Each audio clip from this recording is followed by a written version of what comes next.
This video is regarding the reflection terminal emulation programming with terminal user control.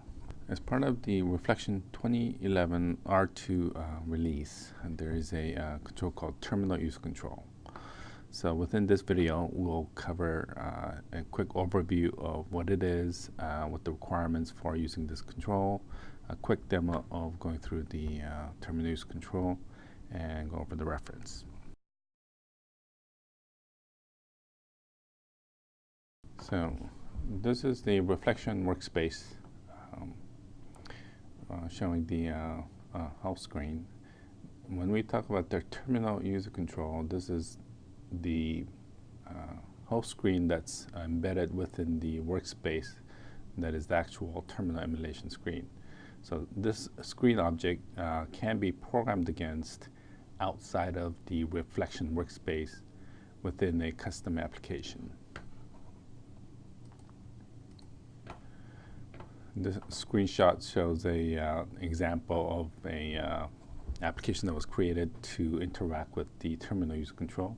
As you can see, the right top portion is the terminal user control, and the outside portions was application was created that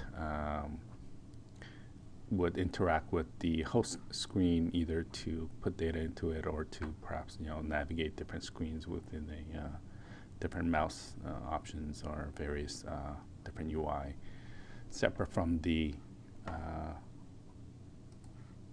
workspace model of how you would interact with the host screen. So at this point, we'll go through a demo of creating your own application using the terminal user control. This is Visual Studio 2010. However, you can also use 08 or 05 versions of the Visual Studio.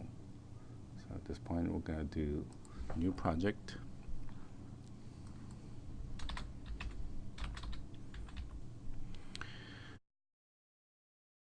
The type of application needs to be a Windows Form application. There are various different types of .NET applications.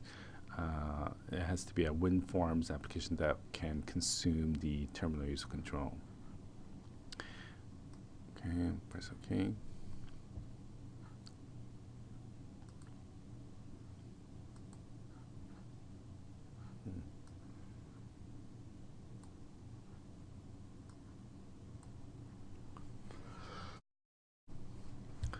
So this is the Visual Studio form editor for the WinForm application.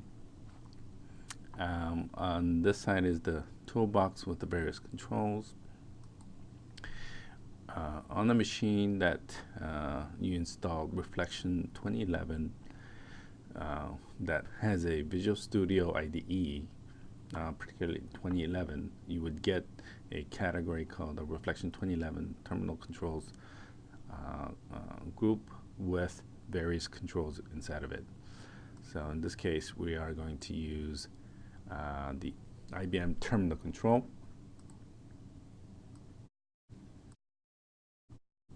As the terminal control is added to the form, there are additional references are automatically added to the project. So to start off, we are going to need to initialize this terminal control.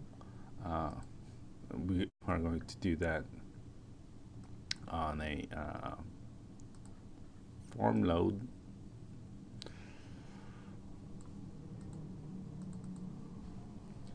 So on form load, we are going to reference the terminal user control, which was named IBM Terminal Control 1. And the call you would make is called init instance.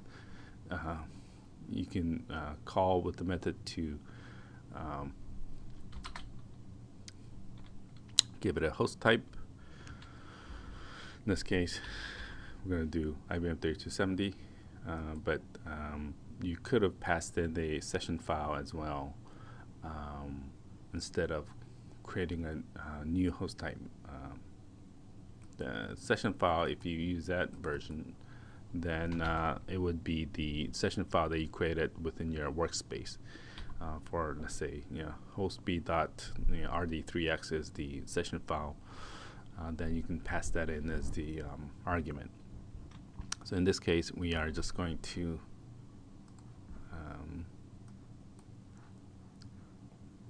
add the call to create a new session. And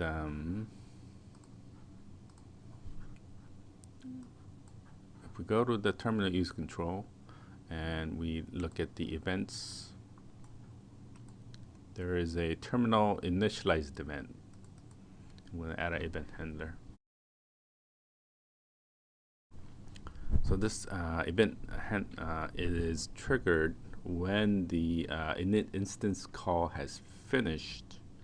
This event will fire. So basically, when it's ready, we can actually make additional calls onto it. Let's see. And at this point, we're going to reference the IBM terminal object to, in this example, we're going to just set the host address to a host name.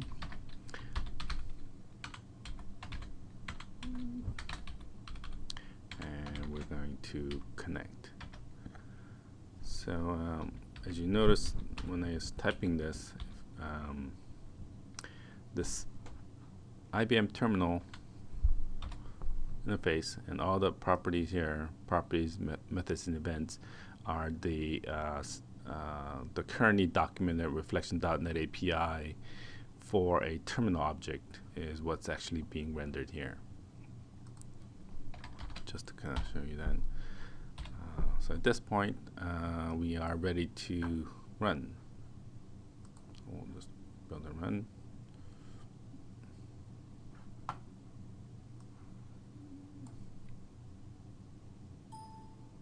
And as you notice, form kind of loaded. There was a short pause as it gets initialized. It's got initialized, and then we, at that point, automatically set the host name to host B, and we connect it, and you get the whole screen. So this is kind of a quick demo of working with the terminal user control.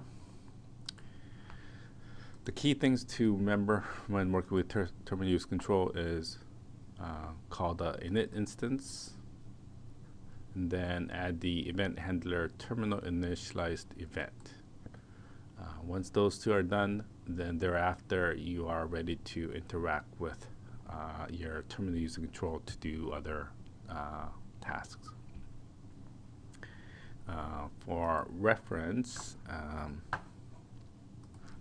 if you go to the reflection workspace help, and you go to .NET API help,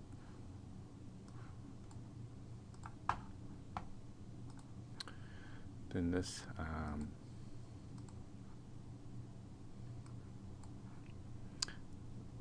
the core application API that